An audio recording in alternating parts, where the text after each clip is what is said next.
hasta la biblioteca nos vamos, y hoy, si cabe, con más motivo, porque hoy es el Día Mundial de las Bibliotecas. José Luis Sánchez, ¿qué tal estamos? Muy buenas. Hola, buenos días, Miguel. Y feliz Día de las Bibliotecas. Muchas gracias, muchas gracias. Es un día para celebrar también hoy, ¿eh? Un día para celebrar y que bueno, la lectura de hoy, el libro que hoy he elegido, no es ajeno a esta efeméride que festejamos o que celebramos hoy. Ajá. Bueno, pues si no te importa, vamos a leer un fragmentito del libro y después ya descubrimos de qué se trata, ¿vale? Perfecto. Venga, te escuchamos. Vamos ahí. Bueno, dijo entonces Guillermo, ¿podré hacer preguntas a los monjes? Podréis. ¿Podré moverme libremente por la abadía? Os autorizo a hacerlo. ¿Me encomendaréis esta misión en presencia de los monjes esta misma noche? Sin embargo, empezaré hoy antes de que los monjes sepan que me habéis confiado esta investigación. Además, una de las razones de peso que yo tenía para venir aquí era el gran deseo de conocer vuestra biblioteca, famosa en todas las abadías de la cristiandad. El abad casi dio un respingo y su rostro se puso repentinamente tenso. He dicho que podréis moveros por toda la abadía, aunque sin duda no por el último piso del edificio, no por la biblioteca. ¿Por qué? Debería haberoslo explicado antes. Creí que ya lo sabíais. Vos sabéis que nuestra biblioteca no es igual a las otras. Sé que posee más libros que cualquier otra biblioteca cristiana. Sé que, comparados con los vuestros, los Armaria de Bobbio o de Pomposa, de Cluny o de Fleury, parecen la habitación de un niño que estuviera iniciándose en el manejo del ábaco. Sé que los 6.000 códices de los que se enorgullecía Novalesa hace más de 100 años son pocos comparados con los vuestros, y que quizás muchos de ellos se encuentren ahora aquí. Sé que vuestra abadía es la única luz que la cristiandad puede oponer a las 36 bibliotecas de Bagdad, a los 10.000 códices del visir Ibn al-Alcami, y que el número de vuestras Biblias iguala a los 2.400 Coranes de que se enorgullece el Cairo, y que la realidad de vuestros Armaria es una luminosa evidencia contra la arrogancia leyenda de los infieles que hace años afirmaban que la biblioteca de Trípoli contenía 6 millones de volúmenes y albergaba 80.000 comentadores y 200 escribientes. Así es, alabado sea el cielo. Sé que muchos de los monjes que aquí viven proceden de abadías situadas en diferentes partes del mundo. Unos vienen por poco tiempo, el que necesitan para copiar manuscritos que solo se encuentran en vuestra biblioteca, y regresan a sus lugares de origen llevando consigo esas copias, no sin haberos traído a cambio algún otro manuscrito raro para que lo copiéis y lo añadáis a vuestro tesoro. Otros permanecen muchísimo tiempo, a veces hasta su muerte, porque solo aquí pueden encontrar las obras capaces de iluminar sus estudios. Así pues, entre vosotros hay germanos, dacios, hispanos, franceses y griegos. Sé que hace muchísimos años el emperador Federico os pidió que le compilarais un libro sobre las profecías de Merlín y que luego lo tradujerais al árabe para regalárselo al sultán de Egipto. Sé, por último, que en estos tiempos tristísimos una abadía religiosa como Murbach no tiene ni un solo escribiente, que en Sangal han quedado pocos monjes que sepan escribir, que ahora es en las ciudades donde surgen corporaciones y gremios formados por seglares que trabajan para las universidades, y que solo vuestra abadía reaviva día a día, ¿qué digo?, enaltece sin cesar las glorias de vuestra orden. Monasterium sine libros, citó inspirado el abad, es sicut civitas sine opibus, castrum sine numeris, coquina sine superlectili, mensa sine civis, hortus sine hierbis, pratum sine floribus, arbor sine foliis. ¿Qué quiere decir? Un monasterio sin libros es como una ciudad sin riqueza, un castillo sin defensores, una cocina sin utensilios, una mesa sin comida, un jardín sin flores y un prado sin hierba o un árbol sin hojas. Nuestra orden, que creció obedeciendo al doble mandato de trabajo y oración, fue luz para todo el mundo conocido, reserva de saber, salvación de una antigua doctrina expuesta al riesgo de desaparecer en incendios, saqueos y terremotos, fragua de nuevos escritos y fomento de los antiguos.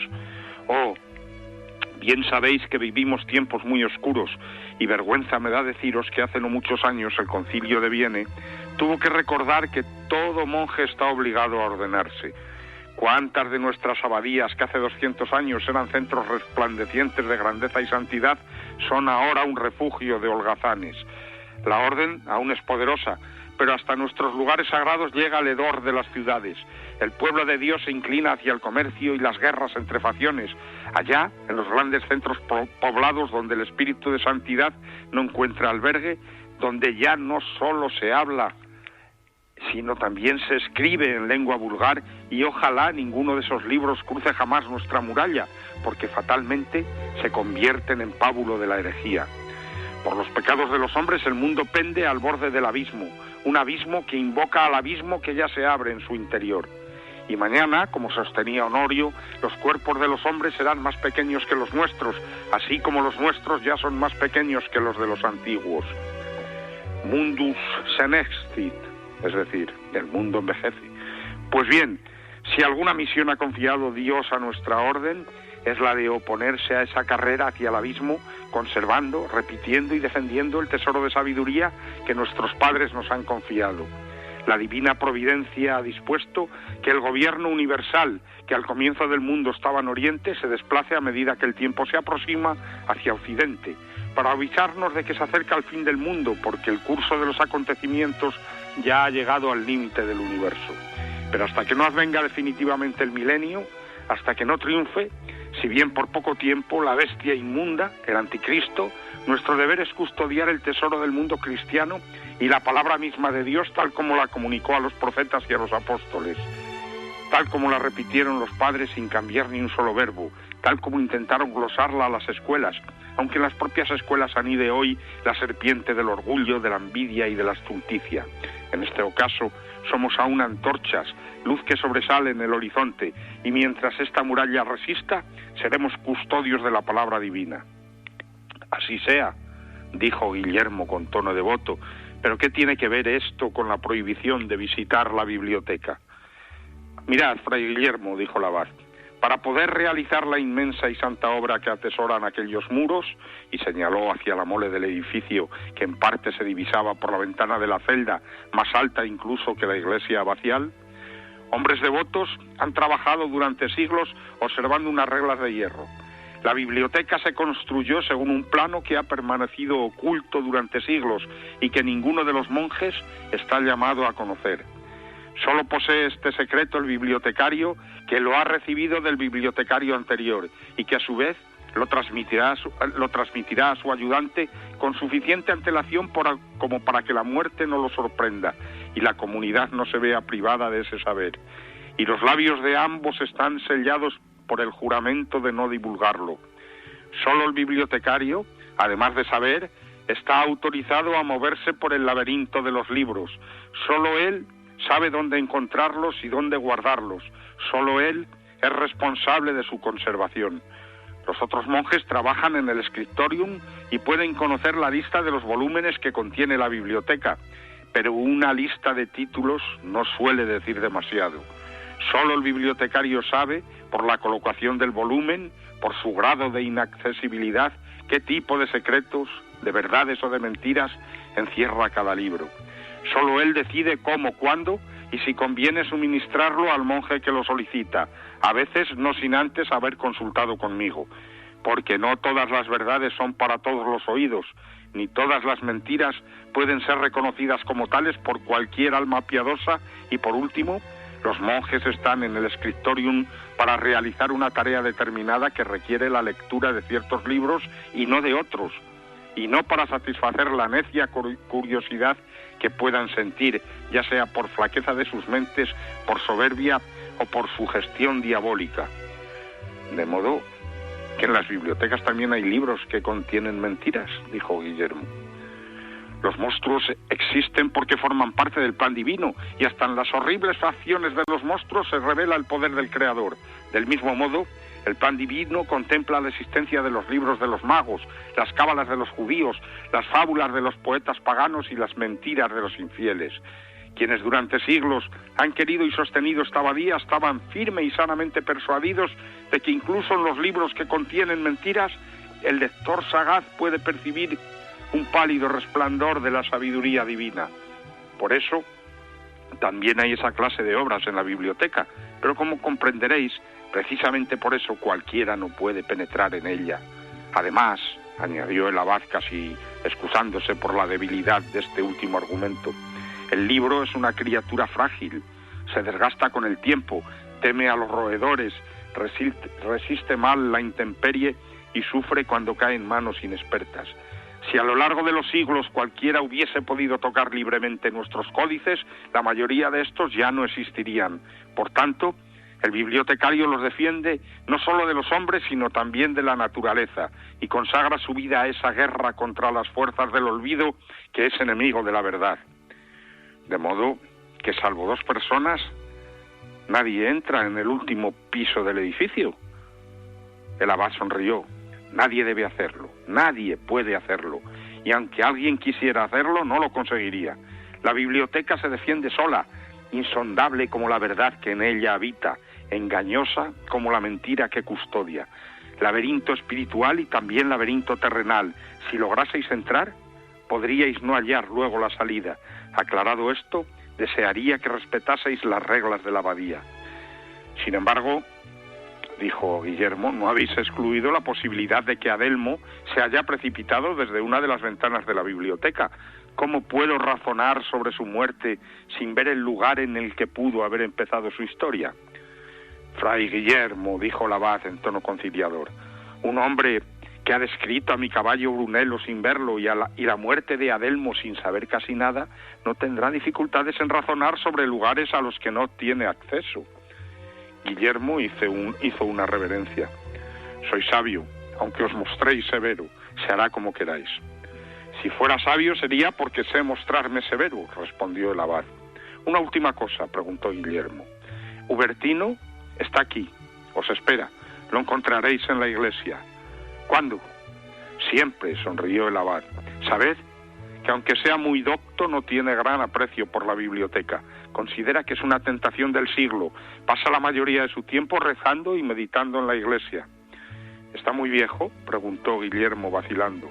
¿Cuánto hace que no lo veis? Hace muchos años. Está cansado, se interesa muy poco por las cosas de este mundo. Tiene 68 años, pero creo que aún conserva el entusiasmo de su juventud. Iré a verlo enseguida, gracias. El abad le preguntó si no quería unirse a la comunidad para la comida después de la hora sexta. Guillermo dijo que acababa de comer y muy a su gusto, y que prefería ver enseguida a Hubertino. El abad se despidió. Estaba saliendo de la celda cuando desde el patio se elevó un grito desgarrador como de una persona herida de muerte, al que siguieron otros lamentos no menos atroces. ¿Qué pasa?, preguntó Guillermo sobresaltado. Nada, respondió sonriendo el abad. Es época de matanza, trabajo para los porquerizos. No es este el tipo de sangre que debe preocuparos. Salió y no hizo honor a su fama de persona sagaz, porque a la mañana siguiente... Pero refrena tu impaciencia, insolente lengua mía, porque el día del que estoy hablando, y antes de que fuera de noche, sucedieron aún muchas cosas que convendrá mencionar. ¿Qué nos has leído, José? Aunque algunos ya lo hemos descubierto. Claro, es un pasaje precioso, es una especie de reflexión sobre las bibliotecas de la Edad Media, que está contenido en una obra magistral para mí, que yo colocaría dentro de mis 5 libros preferidos de todos los tiempos, que no es otro que El nombre de la rosa, de Umberto Eco. Como veis, bueno, esta obra tiene muchas aristas, muchas lecturas. No es una obra que sea simple, sencilla de leer, pero es que contiene tanta y tan buena información que no puede uno dejar de leerla, ¿no? Yo lo he hecho en varias ocasiones, pero bueno, porque se entere o por tratar de animar a la gente a acercarse a esta obra, a esta grandísima obra de Umberto Eco, diré que la historia que se cuenta en este libro pues se desarrolla en torno al siglo XIV, en la primera mitad del siglo XIV, ¿no? Cuando un fraile franciscano, que es Guillermo de Baskerville, se acerca o llega con su joven novicio, que es Azzo de Melk, a una abadía para participar en un debate teológico, ¿no? En ese caso entre franciscanos y dominicos, ¿eh? Sin embargo, pues al poco de llegar empiezan a ser testigos de una serie de asesinatos misteriosos que suceden en la abadía y que parecen estar relacionados entre unos y otros, y todos ellos están relacionados también con la biblioteca de la abadía, que es un lugar lleno de secretos, ¿no? Entonces, Guillermo de Baskerville, que es un investigador sagaz y racionalista, pues emprende una investigación para descubrir al asesino, utiliza el razonamiento lógico y los métodos de deducción, algo que nos puede parecer normal en el siglo XXI, pero no lo era tanto en el siglo XIV. De hecho, este pensamiento racional se le debe a un pensador que se llama Guillermo de Ockham, y que, digamos que el protagonista de la obra se llama Guillermo, precisamente en honor a Guillermo de Ockham, que ya utilizaba este tipo de razonamientos, ¿no? Bueno, puede recordar un poco el personaje en algunos momentos a Sherlock Holmes, sí, ¿no? Entonces, bueno, pues a lo largo de la investigación, Guillermo y Azzo se van a enfrentar también al muro de silencio de algunos monjes, a las intrigas del inquisidor general Bernardo Gui, que llega también a la abadía. Se va a enfrentar a los misterios que esconde la abadía, y especialmente se va a enfrentar al gran misterio de la biblioteca, que se encuentra en un laberinto casi impenetrable, ¿no? Entonces, a medida que avanzan en la investigación, van descubriendo que los asesinatos van a estar relacionados con un libro escrito por Aristóteles y del que en la actualidad no se conserva ningún ejemplar. Quizá hallemos la solución. ¿Por qué no conservamos leyendo esta obra, ¿no? Uh-huh. Y aparece también un personaje que es absolutamente inolvidable para todos los que hayan leído o visto la versión en película del Nombre de la Rosa, que es el bibliotecario Jorge de Burgos, que es un anciano monje, que es ciego, y muy dogmático en sus ideas, y que, va a ser un personaje, digamos, clave y principal en el desenlace de la historia que este libro contiene, ¿no? Uh-huh. Entonces, decir que este Jorge de Burgos no es otro que un homenaje también del autor, de Humberto Eco, a un gran autor que es Jorge Luis Borges, también ciego, ¿no? Entonces, está plagada esta obra de referencias culturales, de referencias a personajes de otras novelas, no solo como Guillermo de Baskerville, que su apellido, Baskerville, evoca a Sherlock Holmes por otra cuestión, por una novela de Conan Doyle que se titula El perro de los Baskerville, ¿no? Y de tal manera hace un homenaje, Eco, también al personaje de Sherlock Holmes en la figura de Fray Guillermo, que es sin duda el personaje principal de todos los hechos que se narran en esta magnífica obra, que por cierto tiene otra curiosidad. En vez de estar dividida en capítulos, se divide en jornadas, y las jornadas a su vez en las horas canónicas de la época, que no eran otras que la hora prima, tercia, sexta, hora nona, vísperas completas, maitines y laudes. Eran las horas en las que las campanas de los monasterios, cada 3 horas, sonaban llamando al rezo y a la oración, no solo a los monjes, y también a los paisanos que vivían cerca de las abadías, de los monasterios o de los conventos de la época. Entonces, bueno, una obra...